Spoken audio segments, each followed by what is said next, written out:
The Stonewall Riot of 1969 was a series of protests for queer rights. This event significantly changed the way queer people fought for their justice.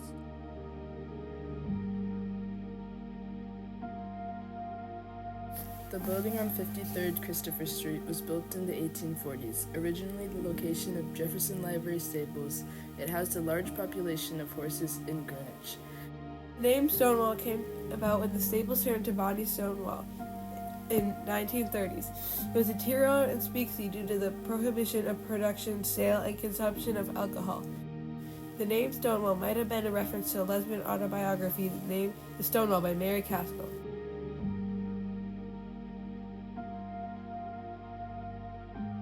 Up until 1973, being homosexual was considered a mental illness and a disease, and it wasn't until 2003 that being homosexual was finally legalized in the U.S. Didn't know was that Ralph was sick, a sickness that was not visible like smallpox, but no less dangerous and contagious, a sickness of the mind. You see, Ralph was a homosexual. If authorities found out someone was homosexual, they would be sent to electric shock therapy while looking at nude pictures. People would be forced to go to therapy, fined, and a lot of times sent to jail if they were homosexual. Young kids would be filmed for authorities to watch for queer behavior, as well as given presentations about homosexuality and what the punishments would be if you were homosexual or if you were caught with a homosexual. A lot of times when you were put in jail, all your info would be put out in the newspaper to create a sense of fear.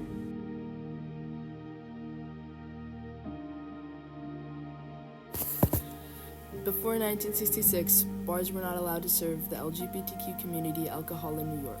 But even after 1966, it was still considered illegal to be gay. This caused gay bars to pop up around the city, but still remain hidden from the police and the rest of society. This info would be spread around by putting articles in the paper using code words and also word of mouth. Many of these hangout places were run by the mafia due to the fact that no one else wanted to be shut down.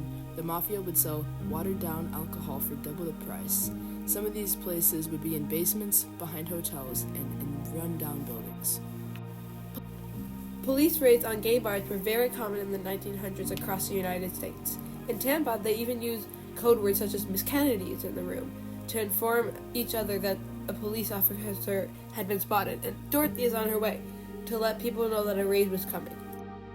In 1924, a German immigrant named Henry Gerber founded the first documented gay rights organization in the U.S., the Society for Human Rights.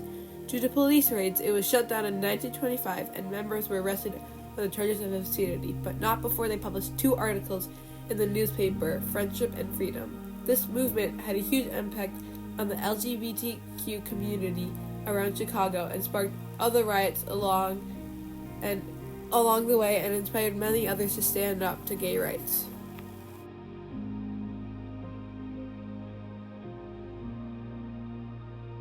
Around 1:20 a.m. of June 28, 1969, Officer Seymour Pine and Detective Charles Smith, followed by 4 plainclothes officers, raided the Stonewall Inn. The plainclothes officers had entered the bar earlier that evening to take note and collect visual evidence as the public morale squad waited outside of the bar for the signal.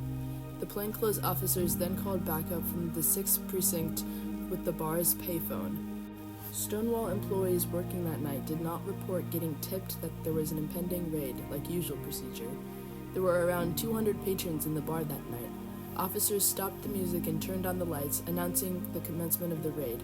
"Police, we're taking the place," was shouted by Officer Pine. The reaction was pandemonium. Some patrons tried to flee the scene through the door, but were stopped from leaving by officers. The patrons were ordered to get in lines and have identification ready to be led out of the bar.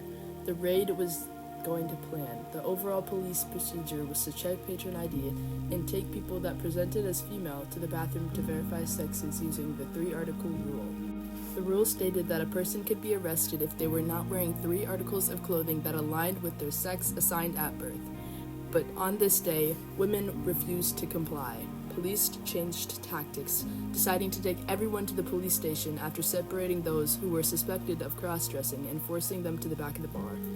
A strong sense of discomfort spread, and it escalated when police assaulted several lesbians by touching them inappropriately while frisking them. The police were required to gather alcohol in patrol wagons. 28 cases of alcohol were seized and 19 bottles of hard liquor. When they were allowed to go, instead of the patrons running like they usually did, they gathered around the outside of the building along with others. It was unlike anything that had ever happened during a raid. They started fighting and throwing bricks and rocks at the police. The police were outnumbered.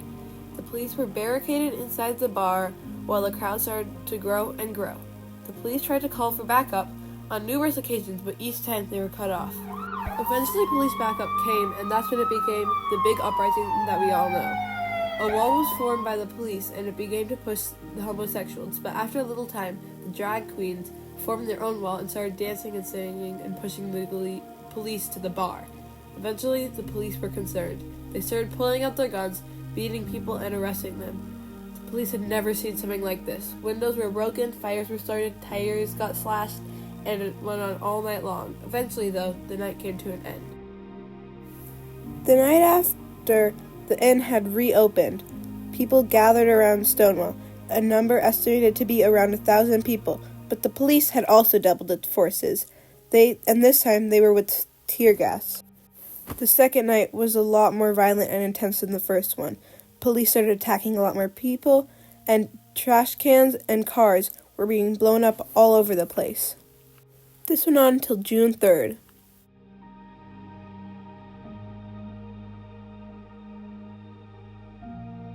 Marsha P. Johnson was a black transgender woman who had a huge impact on the LGBTQ+ community. When born in 1945, her given name was Malcolm Michaels Jr.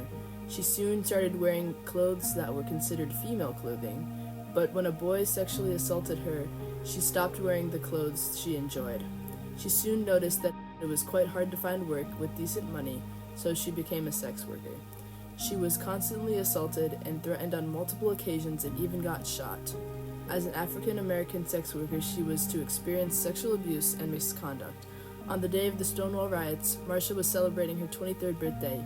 It is unknown if she was there during the beginning of the riots, but she was there on the following days of the riots. The famous saying that she threw the first brick is not founded to be true, but she was present and fought back heroically.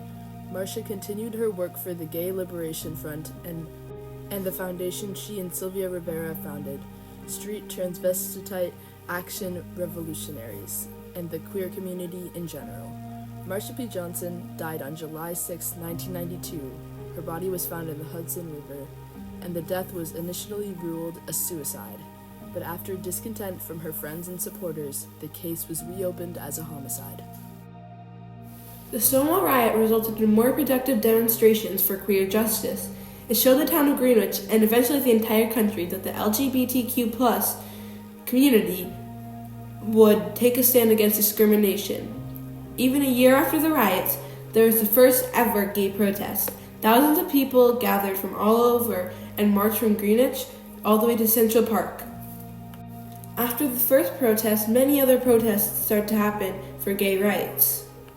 Eventually, the government took notice, and in 2003, being homosexual was finally considered legal.